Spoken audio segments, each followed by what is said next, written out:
Nos encontramos en la exposición Anita Brenner, Luz de la Modernidad. Es una exposición que se genera en el marco de la tercera edición del Festival Foto México, que tiene también como principal objetivo la temática de mujeres y que se realizó en colaboración con Arte y Cultura Grupo Salinas a través del archivo, en diálogo con bienes fundamentales del acervo del Museo Nacional de Arte, colecciones particulares y privadas. Anita Brenner, Luz de la Modernidad, nos ayuda a comprender la importancia del personaje histórico que fue Anita Brenner para el arte moderno mexicano. Ella fue antropóloga, escritora, editora, traductora, fue un eje articulador fundamental para el arte y la cultura. Este primer núcleo se titula Anita, que nos ayuda también a comprender la importancia de la vinculación que tuvo Anita Brenner en el arte mexicano. Ella es una mujer que nace en 1905 en Aguascalientes, tiene que huir después de la Revolución Mexicana debido a los conflictos y el tipo de violencia que había en México. Se va a vivir a Estados Unidos y después regresa aquí a México cuando tiene la edad de 18 años.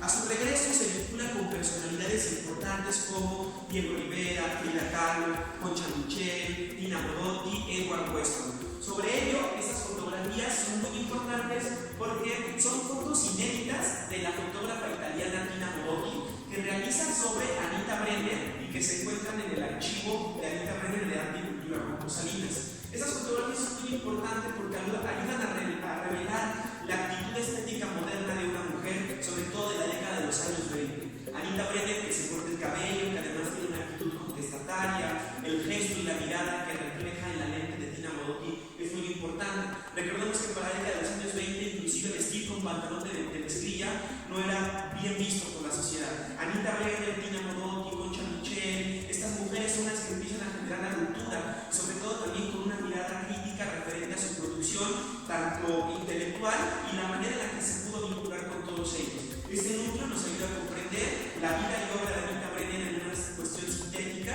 sobre tres publicaciones que fueron fundamentales en su vida.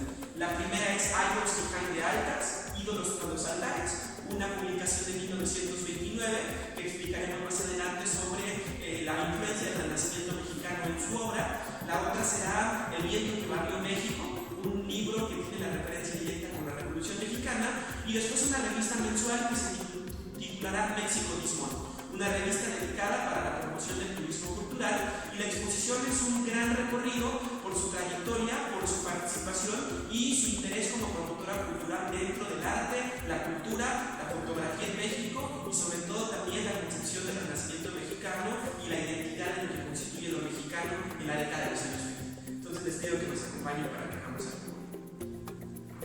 El segundo núcleo se titula Idols Behind the Altars, Ídolos tras los altares, el montaje por revolucionario, y revela también la complicidad que tenían Anita Brenner con fotógrafos fundamentales de la década de los 20 como Tina Modotti y Edward Weston, y también un fotógrafo fundamental que será Agustín Jiménez.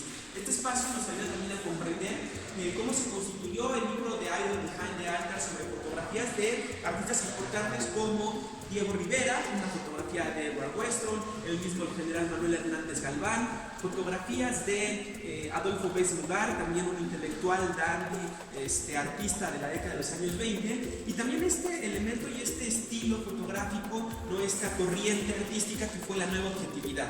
De qué manera se podía reflejar lo cotidiano de forma extraordinaria. La gran virtud de estos desnudos que genera Weston sobre la figura desnuda de Anita Brenner es esta transmutación que se genera en el aparato fotográfico para de un cuerpo femenino transmutarlo inclusive a una alusión a un guaje o a una pera, esta idea de la nueva objetividad que se expresaba en contra o que tenía como propósito estar en contra del expresionismo alemán en la cuestión de la fotografía. Weston y Tina Modotti lo reflejarán muy bien. Otro de los fotógrafos importantes de la época será el maestro Agustín Jiménez, quien también será una figura importante para Anita Brenner y que tendremos dentro de la exposición con fotografías fundamentales como el girasol, los trastes en Oaxaca, el circo, los turbantes. Este espacio está dedicado para la fotografía y para tres figuras fundamentales dentro de este proceso de la década de los años 20 que ayuda también a generar un puente importante hacia otras latitudes dentro de la fotografía y las nuevas generaciones. A partir de aquí ya inicia el recorrido de Idols Behind the Altars. Es el recorrido, prácticamente estaríamos haciendo la lectura del propio libro que escribe Anita Brenner. Es un libro con una mirada totalmente antropológica. Recordemos que Anita Brenner fue alumna de Franz Was, este antropólogo estadounidense que será fundamental también para su producción. Estos son los libros para que los puedan como observar. Estas son diferentes ediciones del libro Idols Behind the Altars. Tendremos un libro con la camiseta original ilustrada por Jean Charlotte, también un personaje amigo y pareja por un tiempo de Anita Brenner. Las diferentes ediciones que, recordemos, se realizaron al inglés y que hasta 1983 se realizó una edición en español. Este libro será fundamental para empezar a generar la construcción del arte moderno en México, y con ello lo que hace Anita Brenner es, a través de la antropología relativista, esto quiere decir desde una antropología que no va a jerarquizar ningún tipo de cultura, sino que va a poner en su justo valor el arte prehispánico por un lado, el arte colonial por el otro, y el arte moderno y sobre todo el arte muralista que está surgiendo en la década de los años 20. La fortuna de la exposición es que contamos con el archivo que resguardó Anita Brenner, fotografías de personajes importantes como Agustín Jiménez, pero también de fotógrafos como Guillermo Cano, libros como el libro de las máscaras de Roberto Montenegro, también figuras del Fondo Roberto Montenegro del Museo Nacional de Arte que hacen diálogo con las fotografías de Agustín Jiménez y Luis Márquez Romay. Este espacio es prácticamente como si estuviéramos leyendo el libro de Idols Behind the Altars. Cada uno de los espacios está dedicado a la recuperación también del arte popular, en la que Anita Brenner está muy interesada, y el surgimiento de este renacimiento mexicano, que recordemos quien lo nombra de esa manera es el maestro Jean Charlotte. Menciona que es un renacer del arte mexicano a través del muralismo.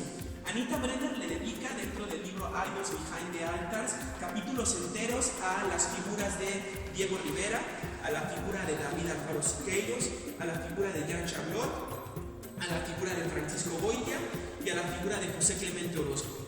Pone como referencia ya a estos artistas, y además también es muy importante porque Anita Brenner los posiciona de manera internacional en la parte de Estados Unidos con la producción pictórica. Esta pieza de Tata Jesucristo es una pieza fundamental de la colección del museo. Nos habla también de las reflexiones que realiza Goya con una estética expresionista sobre el gesto. Sabemos que se trata de un velorio porque tenemos la vela que lo revela, dos flores de cempasúchil en la parte de abajo, una margarita del lado derecho, la mujer que se lleva las manos al rostro como gesto de desasosiego, y esta mujer que inclusive su rostro se ha desfigurado por el llanto. En Idols Behind the Altars, Anita Brenner realiza un estudio y sobre todo una serie de entrevistas al maestro Goya, donde explica cuál fue la constitución de esta pieza. A través de las misiones culturales que le pedía Manuel Gamio, Goya va a las comunidades sobre todo de Oaxaca y tiene la posibilidad de vislumbrar la situación social que vive el pueblo de México, y con ello revelando fuertes representaciones de lo que va a ser Tata Jesucristo con estética expresionista. Este espacio está dedicado realmente para la parte del libro de Idols, ¿no? La recuperación de los valores populares, pero también de la escultura y la talla en madera, con artistas fundamentales como Antonio Magaña. Es un artista que estudió en las escuelas de cultura al aire libre y en los talleres de grabado y de talla de madera, generando un diálogo importante con fotografías de Edward Weston de la época sobre las piezas del mismo Antonio Magaña, y pinturas también de artistas que estaban destacando en la década de los años 20, como el joven Ángel Abraham Ángel. Él fue un artista también que vivió solamente 19 años, pero que tuvo una producción pictórica muy importante para el arte mexicano. Hasta aquí sería como la parte dedicada para el libro Idols Behind the Altars. Les agradeceré que nos puedan acompañar para el núcleo titulado Una mirada política. Idols Behind the Altars fue una influencia importantísima para el cineasta ruso Sergei Eisenstein. Sergei Eisenstein, como ustedes saben, realiza una película incompleta que se titula Que viva México. Esa película estuvo influenciada directamente por el libro que escribió Anita Brenner.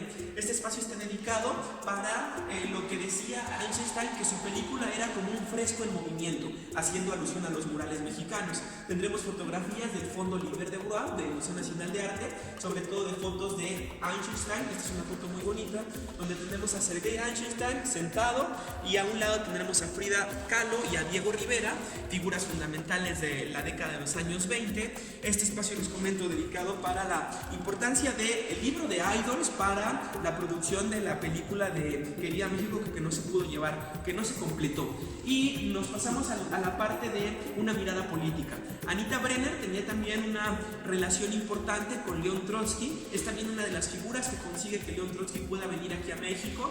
Recuerden que Anita Brenner, inclusive cuando se encuentra en Nueva York escribiendo para el New York Times, Anita Brenner es mandada como corresponsal de guerra a la Guerra Civil Española, y con ello genera una serie de artículos importantísimos. Lamentablemente por la época no los podía firmar con el nombre de Anita Brenner y utilizaba un seudónimo masculino. Eso también habla de la década de los años 30 y 40 y sobre todo el rezago que había, y también esta resistencia que se tenía para que la mujer obtuviera un lugar dentro de la producción cultural, y Anita Brenner, a pesar de ello, se abría paso y camino. Tendremos también representatividad importante de los carteles en la época, que fueron muy importantes para esta convicción y esta ideología política en contra del fascismo, carteles que aludían también a la integración de la educación como una fuerza de transformación social. Anita Brenner llegó a publicar varios libros dedicados para niños, libros infantiles. Estaba muy preocupada por el arte y la educación como forma de transformación del individuo. Sobre esta temporalidad es cuando Anita Brenner publica su libro en el 43, The Wind That Swept Mexico, El viento que barrió México. Es un libro con una cantidad importante de fotografías sobre una reconstrucción de lo que fue la Revolución Mexicana. Es prácticamente un libro que ayudó mucho también a comprender a la parte de Estados Unidos, porque también fue un libro editado en inglés, este proceso revolucionario en el que Anita Brenner estaba muy empapada y que vinculaba también a los personajes directos de la revolución como Zapata, ¿no? Toda la cuestión de la producción fotográfica de la época, y con ello pues un reflejo directo del contexto histórico que vivía Anita Brenner en la época, con una mirada, hay que decirlo, sumamente crítica referente a los sistemas ideocráticos totalitarios, y que también revelaban su tradición. Sus padres fueron emigrantes de Letonia, ¿no? Una tradición también judía, de la que Anita Brenner tendrá una condición importante dentro de su vida. Si quieren, me pueden acompañar al siguiente núcleo sobre el mexicodismo. El siguiente núcleo se titula Mexicodismo, la apuesta del milagro mexicano. Es un espacio dedicado para su última publicación de Anita Brenner, que además tuvo una referencia directa para el contexto histórico que se vivía. En la década de los años 50 se le denominó el milagro mexicano a este desarrollo estabilizador que se generó en el contexto histórico de Adolfo Ruiz Cortines, y que tiene como principal propósito proyectar a México a nivel internacional. Anita Brenner era muy consciente de estas vinculaciones entre el gobierno mexicano, el gobierno estadounidense, la diplomacia, y cómo podía generar vínculos y unir fuerzas para proyectar a México de una forma importante a nivel cultural. Lo que tendrá el principal objetivo la revista Mexicodismo, México este mes, que será una revista mensual que constantemente estará realizando una revisión importante de la cultura en México, sobre todo de las innovaciones y los descubrimientos arqueológicos, los principales lugares turísticos en México. Tendrá también una referencia directa para la inversión extranjera en México. Me refiero, la revista está constituida de tal forma que tiene un artículo dedicado, por ejemplo, para el descubrimiento de la zona arqueológica del Templo Mayor en la década de los 60, pero a un lado tiene un referente directo para que la inversión extranjera venga aquí en México e invierta en petróleos mexicanos. Es una visionaria dentro del turismo cultural en México, y este espacio lo refleja de una manera con ese mosaico de la serie de personalidades con las que Anita Brenner tuvo relación y sobre todo participaron dentro de la revista. Si bien hubo una primera etapa, que fue la que ya explicamos, con Diego Rivera, Tina Modotti y Edward Weston, la década de los 50 y 60 habla de la modernidad del México. Con ello, artistas importantes de la farándula como Silvia Pinal, María Félix, el mismo Cantinflas, pero personalidades también importantes en la literatura como Juan Rulfo, Fuentes, Rosario Castellanos, o personalidades en la cinematografía como Luis Buñuel en la década de los 50, que ya estaba filmando Los Olvidados, en la literatura y en la crónica con Salvador Novo, la relación que tenía también con Mario Izquierdo, José Limón, coreógrafo bailarín, Guillermo Arriaga, Matías Guedes, Rita Amor. Anita Brenner tiene la gran capacidad de ser esta mujer articuladora para poner en función a todas esas personalidades y que puedan participar y puedan ser personajes directos dentro de su revista. Tendremos en las revistas ilustraciones de Vladi, ilustraciones de Pedro Friedeberg, tendremos fotografías de la próxima generación de fotógrafos. Si bien primero en un inicio teníamos a Weston, Modotti y Jiménez, esta etapa será la fotografía de Manuel Álvarez Bravo, Enrique Bostelman, Héctor García, fotografías también de fotógrafos de la época como fotógrafos importantes de la época, tanto de la década de los 50 y de los 60, y que se hacen como este reflejo directo de la modernización en México. Este espacio está dedicado para que podamos conseguir las vinculaciones y los testigos y cómplices que fueron parte de la vida de Anita Brenner, y con ello, les agradezco que me acompañen de este lado, continuar la parte de la importancia del turismo. El turismo en México fue fundamental en la década de los años 50 porque Acapulco, Tasco, Cuernavaca y Michoacán serán el sitio de interés propio de los norteamericanos. Recuerden que Acapulco tendrá un impulso económico muy importante en la década de los 50 a partir del nacimiento del Paricutín, sobre una pieza fantástica que tenemos en Doctor Arte.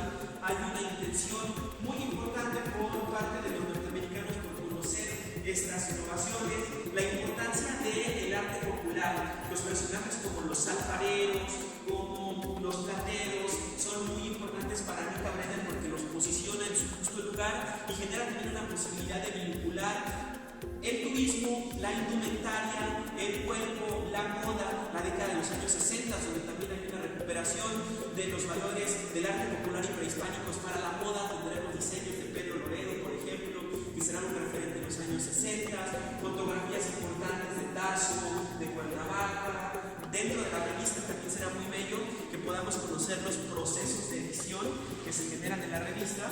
Por ejemplo, aquí tendremos el mapa directo de la zona de Teotihuacán. Entonces es un mapa que ayuda a identificar al turista cuáles son los elementos directos para poder llegar a Teotihuacán. O tendremos también fotografías de canales de Xochimilco, ¿no? Un lugar también sumamente turístico para la época y del que Anita Brenner daba cuenta en su revista México Dismón. Tal es el caso de la portada del puerto de Acapulco, donde se invita a la gente a que tengamos como la referencia del gran puerto turístico por antonomasia, o inclusive aquí tenemos la fotografía de Dolores del Río en un velero, que también eran estas figuras que ayudaban a promocionar los lugares turísticos en México. Fotografías importantes de los alfareros, el artista William Spratlin, que también tendrá una fuerza importante en la construcción de la plata en Tasco.